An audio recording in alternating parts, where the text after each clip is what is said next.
Bueno, pues los que estuvimos hace menos de un mes en el estudio del domingo, estamos hablando sobre dones espirituales, ¿cierto? Y la idea de esta vigilia es continuar tratando estos temas. Entonces, para ahorita en este momento vamos a hablar un poco sobre lo que es los dones espirituales. Los invito a ir a 1 Corintios, capítulo 12, versículo 8.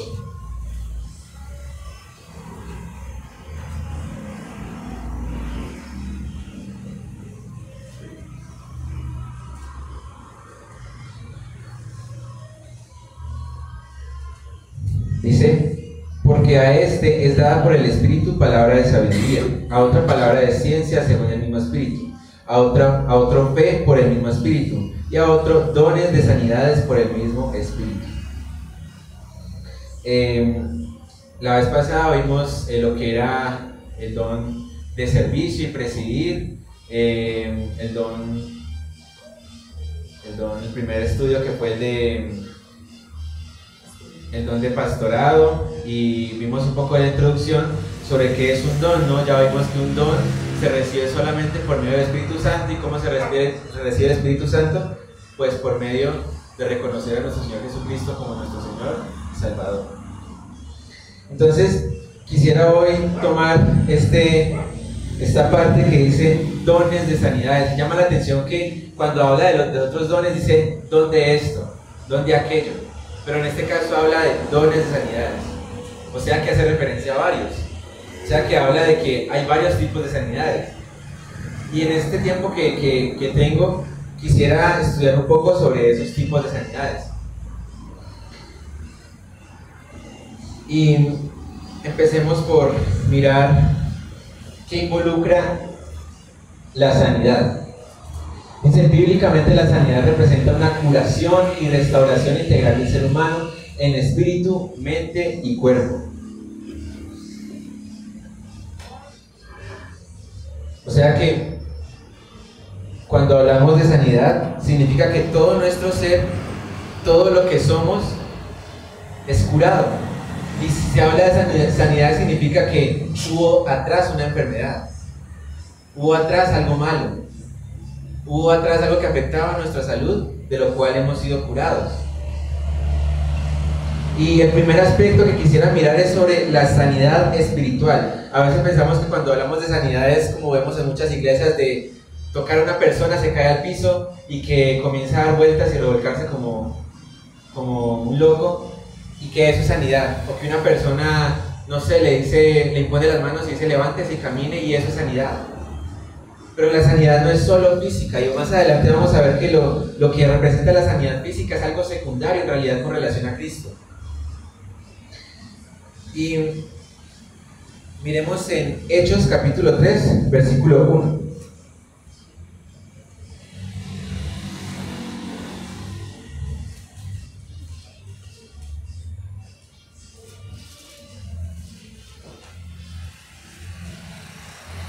Vamos a leer del versículo 1 al versículo 10.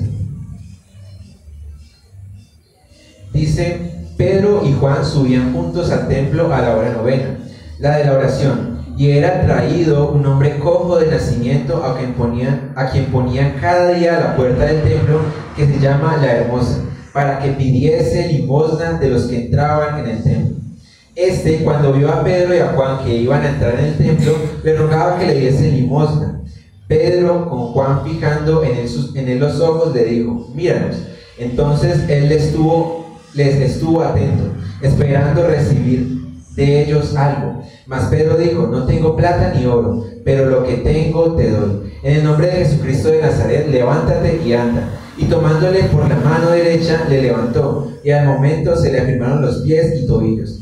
Y saltando se puso en pie y anduvo y entró con ellos en el templo, andando y saltando y alabando a Dios. Y todo el pueblo le vio andar y alabar a Dios. Y le reconocían que era él el que se sentaba a pedir limosna a la puerta del templo La Hermosa. Y se llenaron de asombro y espanto por lo que había sucedido. Después de la ascensión de Cristo, este es el primer caso que se presenta de una sanidad. Y es curioso ver que a través de la palabra, en muy pocos casos se habla sobre sanidad hecha por los apóstoles. En este caso sobre Pedro y más adelante sobre Pablo en Hechos 28. Pero dice que este hombre estaba esperando recibir limosna. Y cuando leí esta palabra quise investigar qué significaba. Dice que limosna viene del griego eleimosne. Bueno, no he pronunciado, pero ahí está. Que significa piedad, compasión o misericordia. Y dice ahí que él esperaba recibir algo. Y otra cosa que menciona es que era cojo de nacimiento. O sea que su sufrimiento no era solamente de un momento para otro, sino que llevaba años sufriendo, llevaba años sintiendo dolor, sintiéndose con muchos padecimientos. Se sentía mal, más que en lo físico. Yo supongo que su espíritu estaba también afligido. Y dice que él esperaba recibir una misericordia, una piedad, compasión. O sea que más que su sanidad física, lo que el apóstol Pedro y Juan le brindaron ahí fue una sanidad espiritual. Fue una cura para su aflicción, para su tristeza, para su dolor. Y este caso no es muy lejano de lo que pudimos ser nosotros y de lo que muchas personas padecen hoy en día. Tal vez no una enfermedad física como tal muy notoria, pero muchos en el interior, en el espíritu, están tristes, están solos, se sienten vacíos. Y Cristo brinda llenar ese vacío que muchos podemos tener. Brinda esa sanidad espiritual, brinda esa curación, esa restauración que veíamos ahorita. Pero cuando leemos, dice el versículo 5, entonces él les estuvo atento, esperando recibir de ellos algo. Este hombre no sabía qué iba a recibir, pero estaba seguro de que iba a recibir algo. Tenía esperanza en que iba a recibir algo. Tal vez su mente pensaría que monedas o alguna comida, no sé. Fue mucho más grande el don que recibió de lo que él esperaba, pero estaba esperando recibir algo. Entonces nos deja ver que muchas veces, o no muchas veces, en todos los casos, el primer paso o la manera de acercarnos a Dios tiene que ir primero desde una motivación, desde un deseo propio del ser humano. Cristo ya dio el primer paso de él fue haber muerto en la cruz, y como veíamos ahorita en los cantos, no hay más obra, no hay obra más grande de amor que eso. No hay algo más grande que eso. Pero Él dio el primer paso, pero también espera que usted y yo tengamos la iniciativa de acercarnos a Él, porque Él a usted no lo va a obligar a hacer nada. Él a usted no lo va a coger del pelo y lo va a llevar y dice, vea, adóreme, búsqueme. Y no solamente va para los que tal vez no han creído, aún para nosotros. Hay que tener iniciativa. Hay que buscar también. A veces, y qué días leía una frase que decía que antes a los creyentes se les perseguía por reunirse, y hoy hay que perseguir a los creyentes para que se reúnan. O sea, es contradictorio, porque dejamos de lado esa sanidad y olvidamos qué fue lo que experimentamos, esa presencia tan grande, tan maravillosa, ese choque, porque es un choque cuando una persona se encuentra con Cristo. Olvidamos eso. Parece que ya nos acostumbramos a sentir eso y nuestra vida se vuelve liviana. Se vuelve algo muy sencillo, algo de todos los días. Venir cada 8 días aquí, calentar una silla, pero en el corazón no hay nada. Y nos pasa.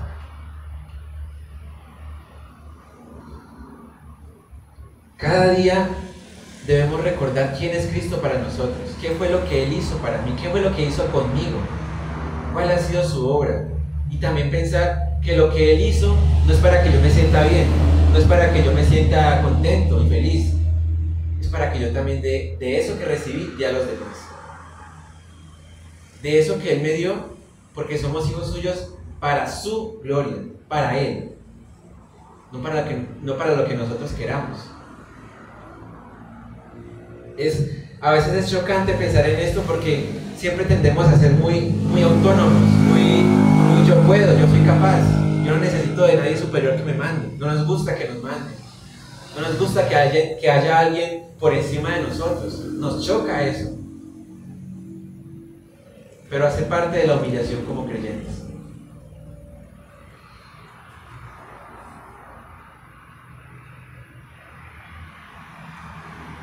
Miremos en Isaías 53, capítulo 53, versículo 5.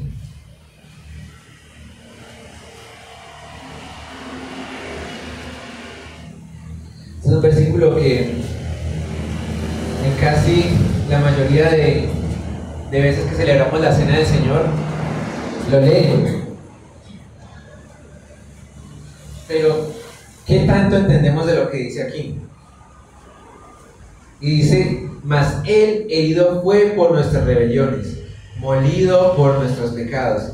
El castigo de nuestra paz fue sobre Él, y por su llaga fuimos nosotros curados. Habla de curar. Entonces, si alguien se cura de algo es porque tuvo que estar enfermo antes. Y quiero mostrar unas imágenes para que se imaginen. Oye, cuando busqué esto me dio hasta asco, pero más o menos, hay imágenes más fuertes, pero más o menos esto es una llaga en el cuerpo humano. Se ve feo, ahí se ve pequeño, pero cuando uno lo busca en Google, aparecen cosas muy feas. Cuando yo estaba haciendo las diapositivas, mi mamá llegó y dijo: ¿usted qué está viendo? ¿Qué esto se ve tan feo? Y es que se ve asqueroso. Pero resulta que ese tipo de llagas fue la que Cristo padeció por usted y por mí, tanto físicas como espirituales, porque Él cargó todos nuestros pecados. Entonces, ¿qué tanto podemos entender de esto? ¿Qué tanto tenemos en cuenta esto? Que no es solamente leerlo porque suena bonito, sino que Él tuvo que padecer esto por usted y por mí. Que para que usted y yo estemos aquí sentados, si hemos creído, felices, gozando de la presencia del Señor, Él tuvo que padecer eso. Y que si usted tal vez no ha creído, que caiga en cuenta de que Él tuvo que padecer eso por usted y por mí. Por puro afecto, por puro amor, que siendo sinceros ni usted ni yo merecíamos.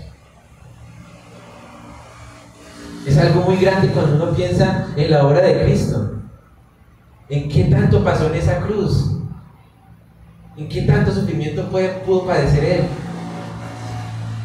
que no solamente era su sufrimiento físico, sino pensar que en su sola muerte se clavaron todos los pecados de la humanidad. Imagínense cantidad de pecados.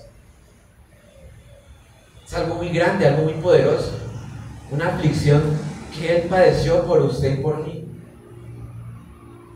Entonces, si vemos esto, ¿qué nos falta para acercarnos a Él? ¿Qué necesitamos? ¿Qué más muestra de amor esperamos? Y no solamente si usted no ha creído, como creyentes nos pasa también, que pareciera que quisiéramos más de Cristo. ¿Qué más puede hacer? Solo la muerte. No puede llegar a más. No hay más obra que esta. No hay algo más grande que esto. No necesitamos más muestras de quién es Cristo para nosotros. Y cuando hablamos de dones espirituales, también estamos hablando de que, como dice la misma frase, viene del Espíritu. Y para que el Espíritu obre en su vida y en la mía, es necesaria una total disposición. Y hace la vigilia pasada veíamos un poco sobre la llenura del Espíritu, ¿cierto? Que involucra dejar entrar a ese Espíritu Santo en las áreas de mi vida que tal vez yo estoy fallando, en mi orgullo, en mi egoísmo, en todo lo que está dentro de mí que todavía no le he permitido orar. Pero ahí está la clave: ¿qué tanto permite que el Espíritu ore en su vida? ¿Qué tanto? Decimos confiar en el Señor, decimos confiar en lo que en su obra, en su propósito, pero cuando llegan las dificultades y los problemas, agotamos cualquier medio, cualquier cosa que esté al alcance, lo primero que veamos, y ya de último, cuando ya no tenemos nada más que hacer, cuando ya se nos acabaron los recursos, ahí sí, Señor, ayúdame. Y nos pasa muy seguidos como seres humanos. Es algo constante. pero con lo cual tenemos que batallar para proseguir en el propósito y la voluntad del Señor para con nosotros.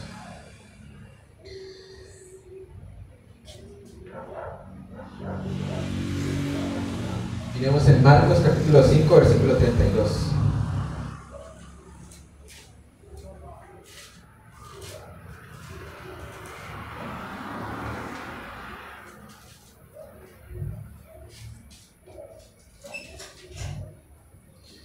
Ayer mi papá leía, en la reunión de oración, leía este pasaje. Y dice el versículo 32. Pero él miraba alrededor para ver quién había hecho esto. Entonces la mujer, temiendo y temblando, sabiendo lo que en ella había sido hecho, vino y se postró delante de él y le dijo toda la verdad. Y él le dijo: hija, tu fe te ha hecho salva, ve en paz y queda sana de tu azote. En el contexto, pues está hablando de la mujer con el flujo de sangre, ¿cierto? Que desde hace 12 años estaba padeciendo esto. Un dolor muy terrible. Y yo nunca he experimentado lo que es eso, porque es algo pues propio de las mujeres. Pero he visto que es algo doloroso, que es algo que incomoda. Y 12 años con esto continuamente. Y cuando el Señor Jesús le habla, dice: ve en paz y queda sana de tu azote. ¿Quién de aquí ha experimentado lo que es un azote? O lo más cercano, que yo creo que la mayoría, un puetazo del papá y la mamá. Pues yo sí, y bastante. Duele. Y duele bastante.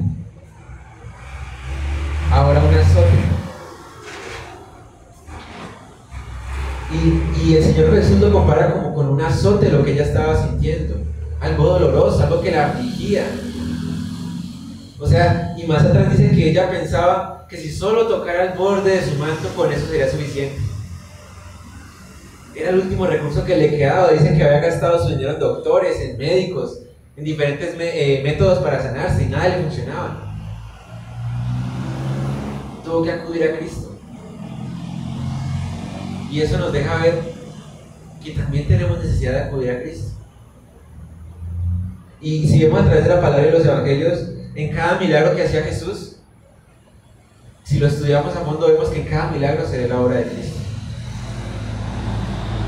Que Él no vino solamente a sanar personas al azar o porque sí, sino que tenía un propósito con todo eso. Y esa sanidad también se la quiere brindar a usted, así como también me la brindó a mí.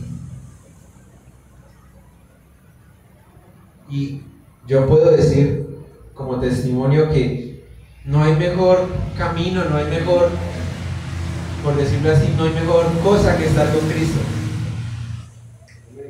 Desde que yo caminé con Cristo y entendí que mi relación no era solamente porque mis papás venían cada 8 días y fingir ser algo, ese día hasta ahora yo no me he arrepentido de nada en cuanto a Cristo. Yo creo que si hemos creído, todos podemos decir esto. Que la mejor decisión que podamos haber tomado en nuestras vidas fue seguir a Cristo. Entonces, si pensamos en eso como el hecho central de nuestras vidas, ¿por qué excluir al Señor Jesús del centro de nuestras vidas? Valga la redundancia. ¿A qué me refiero con esto? Que esta ha sido la obra más grande para con nosotros, pero que en nuestra vida diaria muchas veces Jesús no es el centro. Muchas veces no es el que está ahí. Está cualquier otra cosa, cualquier trabajo, cualquier estudio, cualquier negocio, lo que sea, pero Cristo no está en el centro. Y la clave, por decirlo así, la llave para usted poder vivir una vida buena, una vida conforme a lo que Cristo quiere, es precisamente dejarle obrar a Él, que Él sea el centro de nuestras vidas. ¿Será que cuando esta mujer tocó el manto, será que el manto tenía poder?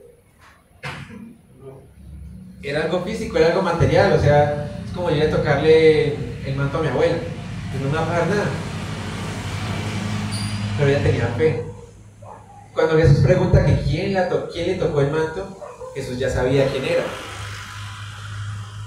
pero ella reconoció en quién había creído, que lo que hizo la salvó. ¿Y qué fue lo que hizo? Acercarse a Cristo, rendirse ante los pies de Cristo. No importa la cantidad de cosas que usted ya hemos hecho, para Dios es lo mismo. Ustedes recuerdan, sí, yo creo que la mayoría sabe el caso de este señor Garavito, que violó tantos niños. Pero resulta que delante de los ojos del Señor, si usted, no sé, se robó 200 pesos, delante de él esos 200 pesos están al mismo nivel que lo que hizo ese señor. Porque para él no hay niveles de maldad. Maldad es maldad. Entonces, no piense que tal vez su pecado es demasiado grande para ser perdonado, o que lo que usted ha hecho es demasiado malo, que ¿quién lo va a perdonar? Pues puede que personas no lo perdonen, pero alguien mucho más grande que es Cristo, que sí lo perdona sin importar lo que usted le ha hecho. ¿Qué mayor muestra de amor? No hay más que eso. Ella representaba con este flujo de sangre, representaba algo impuro para la época, algo sucio. Pero a Jesús no le importó su impureza, no le importó lo que tenía y lo que pensaba la gente. Él quiso sanarla, tanto física, pero también su corazón se sanó.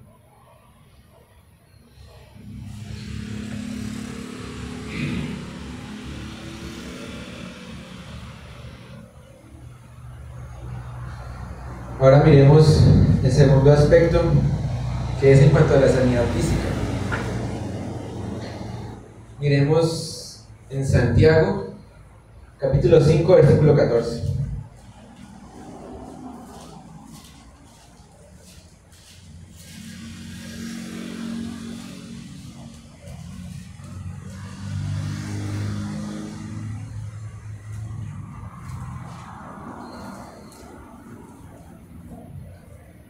Dice: ¿está alguno enfermo entre vosotros? Llame a los ancianos de la iglesia y oren por él, ungiéndole con aceite en el nombre del Señor. Y la oración de fe salvará al enfermo y el Señor lo levantará.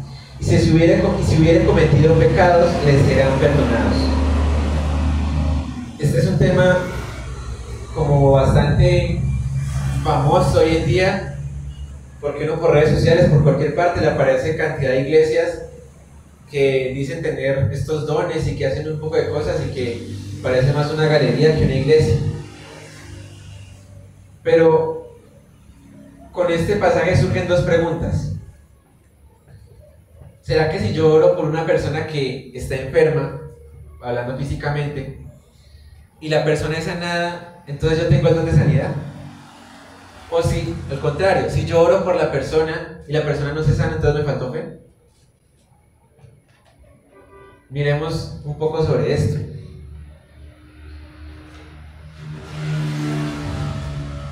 Pues resulta que cuando habla de dones de sanidades, es curioso eso.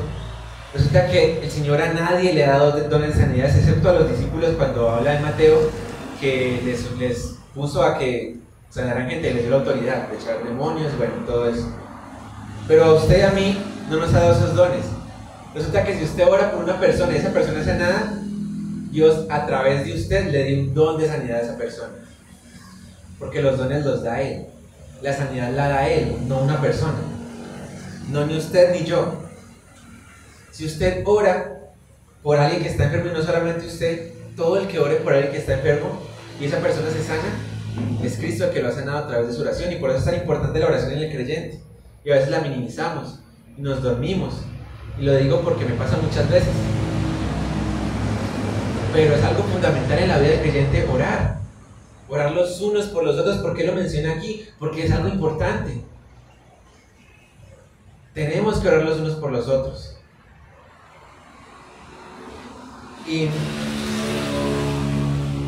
en cuanto a la otra pregunta que dice, ¿y si no se sana, entonces me faltó fe? Miremos en 2 Corintios, capítulo 12, versículo 7.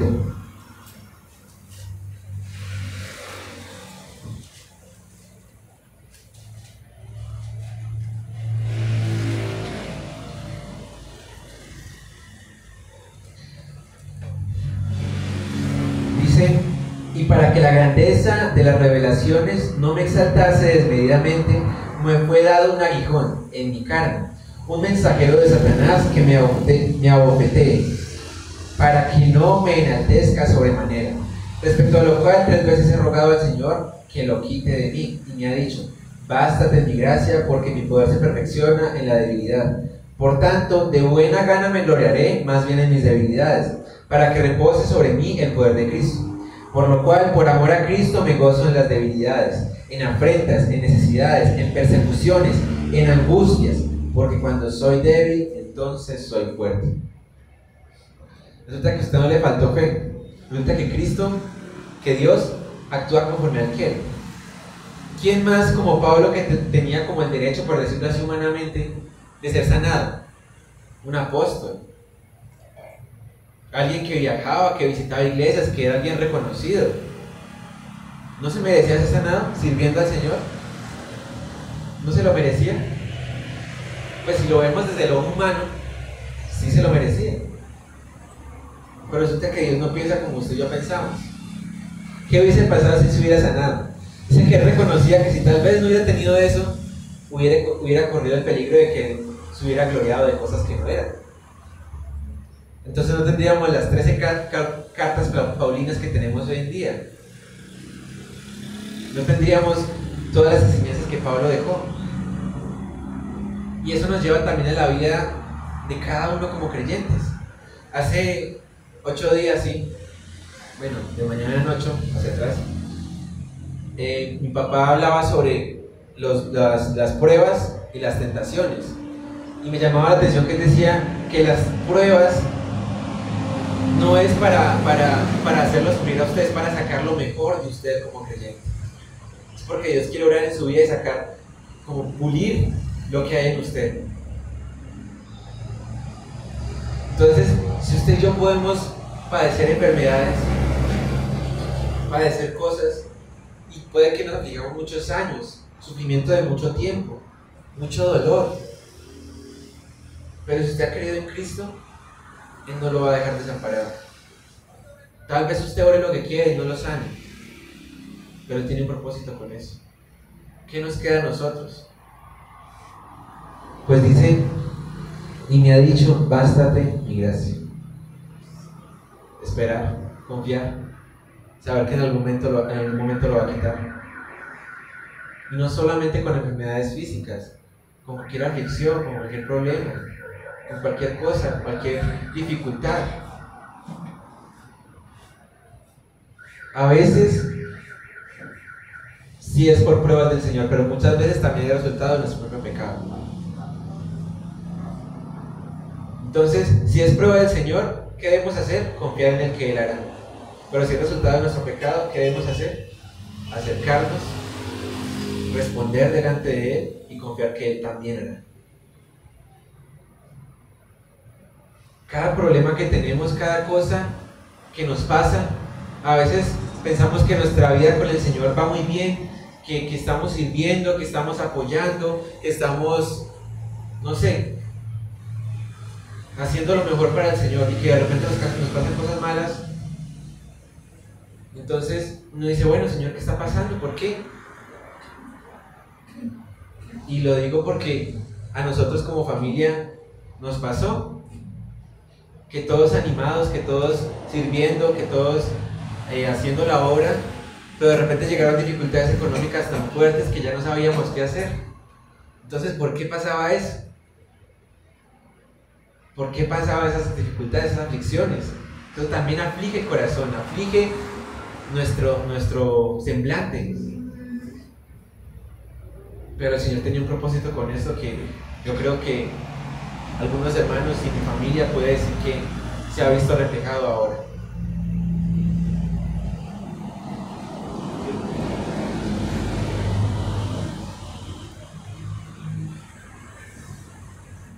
Miremos en Mateo capítulo 10, versículo 8.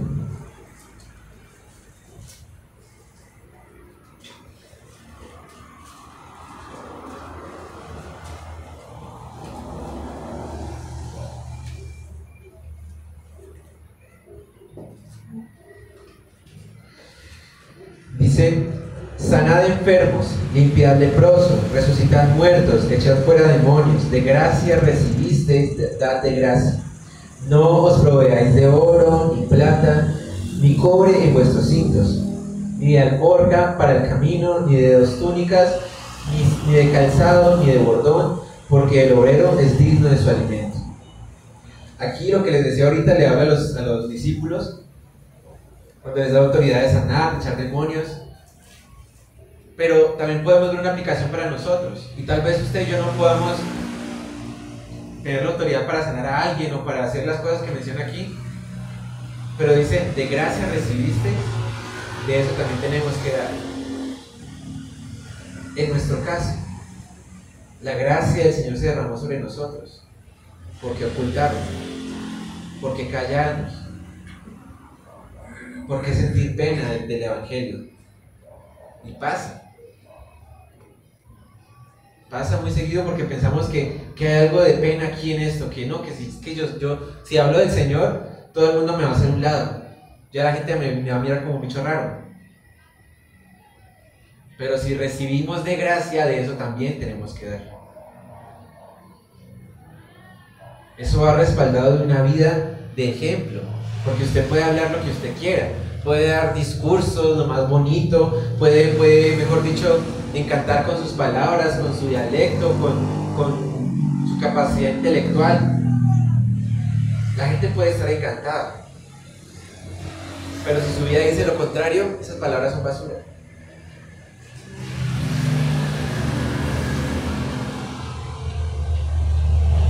Y más adelante dice, no os proveáis de oro, ni plata, ni cobre en vuestros cintos. Cosa que en muchas iglesias pasa lo contrario. Iglesias de salones de 10,000, 20,000 personas. Y que ojalá que los que estén allí sean hijos de Dios, eso es lo que rogamos. Pero quienes dirigen esas iglesias se proveen solo de dinero, de que les den esto, de que les den un terreno, de que les den carros, que el Señor le va a multiplicar el doble, el triple. Pero dice, porque el obrero es digno de su alimento. Y obrero no es solamente el que va y predica a un pueblo, a una tribu indígena. No, la obra se hace desde su casa también. Desde el rol que el Señor le ha puesto, desde su trabajo, desde su estudio, desde su negocio, de lo que sea, la obra se hace desde allí. Delante del Señor somos obreros. ¿Por qué? Porque Mateo 28 dice que id y hacer discípulos a todas las naciones. Eso es lo que Él nos ha llamado. Entonces, si somos llamados, si nos hacemos llamar hijos de Dios, por lo tanto asumimos también ese llamado a anunciar el Evangelio, a dar esa gracia al resto, a no avergonzarnos de esto. Porque si es la mayor muestra de amor,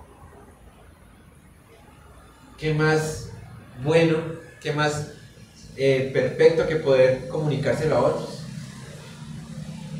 No es algo exclusivo, no solamente para usted y para mí, para el resto de las personas también. Y si usted que me escucha tal vez no se ha acercado al Señor o esté alejado o se encuentra afligido, Dios quiere estar con usted, quiere una relación con usted. Él quiere que con un corazón humillado, que reconociendo nuestra situación pecaminosa, nos acerquemos a Él. Él quiere que usted experimente la paz que Él da. No hay mayor paz que esa, que aún en las aflicciones tenemos paz. Y a veces es contradictorio porque en el mundo no se ve eso. En las personas normales, por decirlo así, comunes, no se ve eso. Una aflicción, muchos se suicidan, no solamente de jóvenes, muchas personas de 40, 50 años se suicidan por problemas económicos, porque los dejó la esposa, porque no sé, lo que sea. Pero en aflicciones, como creyentes, tenemos la esperanza de que hay alguien cuidando de nosotros y que ese alguien hace las cosas mucho mayores de lo que pensamos y de lo que podemos imaginar.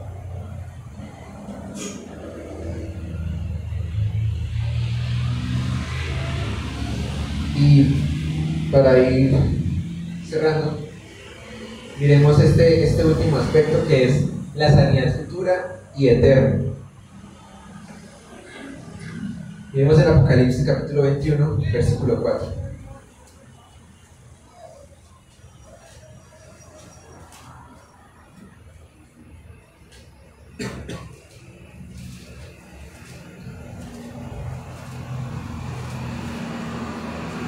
Dice: enjugará Dios toda lágrima de los ojos de ellos, y ya no habrá muerte, ni habrá más llanto, ni clamor, ni dolor, porque las primeras cosas pasaron. Si usted en este momento de su vida se encuentra mal, se encuentra afligido, se encuentra con alguna enfermedad, y usted termina su vida con esa enfermedad, pero usted ha creído en Cristo, está la esperanza de que allá, con Él, esas aflicciones no van a estar, todo se va a quitar. Ya no va a tener esos problemas, esos sufrimientos. Pero si por el contrario usted está enfermo ahorita, tanto física como espiritualmente, y muere así, pues lamentablemente su sufrimiento va a ser aún mayor. Y no es por meter miedo, no es por decir o para que tengan temor, pero es lo que habla la Biblia: un sufrimiento eterno, algo que en la tierra nadie puede experimentar ni nadie ha experimentado. Hay una esperanza, pero esa esperanza está para quienes han creído.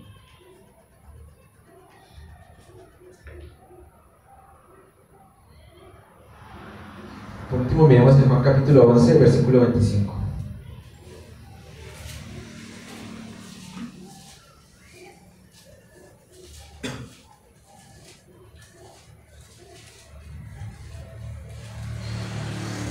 Dice: les dijo Jesús: yo soy la resurrección y la vida. El que cree en mí, aunque esté muerto, vivirá. Y todo aquel que vive y cree en mí no morirá eternamente.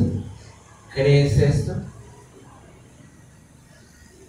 No morirá eternamente. ¿Pero qué se requiere para eso? El versículo lo menciona: creer en Él, buscar de Él. Y mirándolo un poco más para nuestra vida como creyentes, también tenemos necesidad de Cristo todos los días. Nuestra salvación no fue ese día que aceptamos a Cristo. Nuestra salvación se renueva diariamente, todos los días. Tenemos que buscar más de Él, conocer más de Él. Y a medida que podemos conocer más del Señor, también implica un nivel de responsabilidad mucho mayor para su vida y para la mía. El Señor nos invita a buscar, a conocerle, porque no hay mayor placer, mayor gozo, mayor tesoro que conocerle a Él. Las riquezas de Él. Y finalizo con la pregunta que hace aquel versículo: ¿crees esto? ¿Lo creemos de verdad? ¿Pensamos en esto como algo verdadero, como algo cierto? Que no son solamente palabras, sino que es una realidad. Qué bueno que podamos meditar en esto, y que no sea solamente de aquí, que nos vamos y ya cada uno por su lado, sino que en realidad podamos cada día conocer qué quiere Cristo para mi vida, qué es lo que Él espera de mí, cómo puedo ser mejor hijo. Como hijos tenemos muchos errores, sino más en el hogar humano se ve eso. Fallas, problemas. Un niño, no sé, 3 años, póngale 3 años. A medida que va creciendo, va madurando, va cambiando esos errores que tal vez hizo, esas pataletas, esos berrinches, pero también va cometiendo más errores. Y como hijos de Dios es lo mismo. Tenemos que ir madurando lo que vamos haciendo mal. Tenemos que ir cambiando lo deficiente, lo que está mal en nuestras vidas, para agradarle a Él. Y con esta pregunta termino: ¿de verdad queremos agradarle? Señor, muchas gracias por tu palabra, porque a través de ella podemos conocer tu propósito y voluntad para cada uno de nosotros. Señor, te pedimos que tú seas obrando en nuestras vidas y cada día podamos conocerte y verte más real en nuestras vidas, Señor. Ayúdanos en este resto de vigilia, que todo sea para tu honra y gloria, Señor. En nombre de Cristo, amén. Bueno, hermanos, entonces ahorita hasta las 9:30 hay el tiempo de comida. Hasta las 9:30, a las 9:30 nos encontramos, de 9:30 a 10 hay media hora de oración.